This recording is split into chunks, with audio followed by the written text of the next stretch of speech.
समस्या ये है कि भारत कहता है कि ये हमारा अंग है, पाकिस्तान कहता है कि ये हमारा अंग है। तो अब भारत को भी प्रमाण देना है, वो स्टेट पाकिस्तान का हो सकता है। कश्मीर हमारा है। रामभद्राचार्य जी का वक्तव्य आया।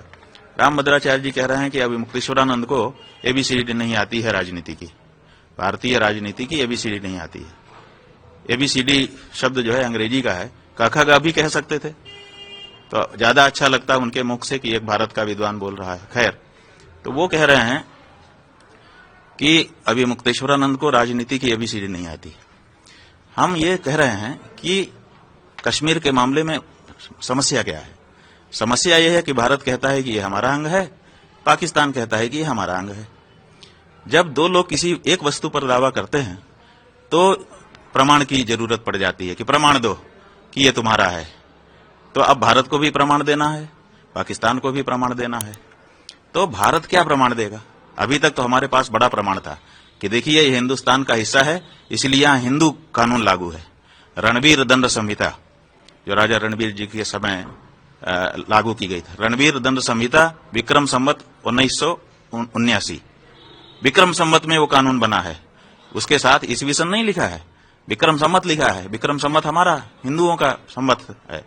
विक्रम संवत से जोड़ करके कानून पास किया गया है और उसमें 10 साल तक की कैद है अगर कोई गौ हत्या करता है। यहां तक कि गौमांस अगर किसी के पास पाया जाता है तो 1 साल की कैद और दंड उसके लिए भी घोषित है। इतना कड़ा कानून गौ हत्या के बारे में जिस स्टेट में हो वो स्टेट पाकिस्तान का हो सकता है। अपने आप प्रमाणित हो जाता है कि ये हिंदुओं का स्थान है, यहां पर हिंदुओं का कानून चल रहा है। तो कश्मीर हमारा है, इस बात का सबसे बड़ा प्रमाण रणवीर दंड संहिता थी। गौ हत्या का निरोध था, गौ हत्या को दंडनीय अपराध घोषित किया गया कानून था। उस कानून को धारा 370 हटाने के बहाने हटा दिया गया। अब जब वहां पे गौ हत्या होने लग गई तो गौ हत्या हिंदुस्तान में होगी तो अपने आप पाकिस्तान का दावा बड़ा हो गया कि साहब यहां तो गौ हत्या जाया जाए और हमारा स्थान है।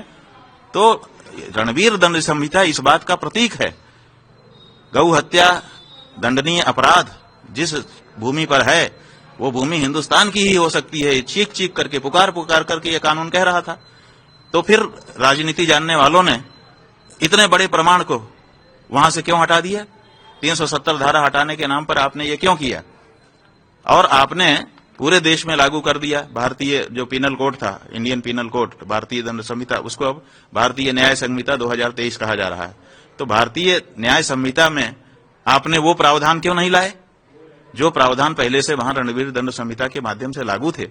उनको आपने भारतीय दंड संहिता में क्यों नहीं स्थापित कर दिया? किस व्यक्ति ने मांग की थी कि इन दोनों कानूनों को हटा दिया जाए?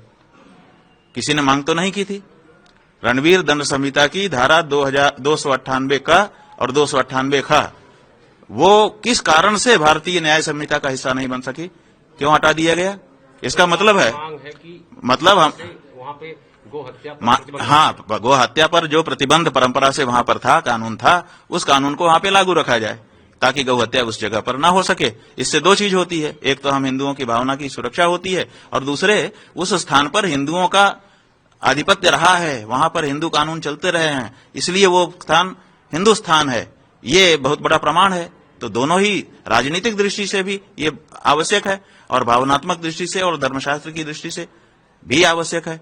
तो हमने इसीलिए इसकी मांग की है।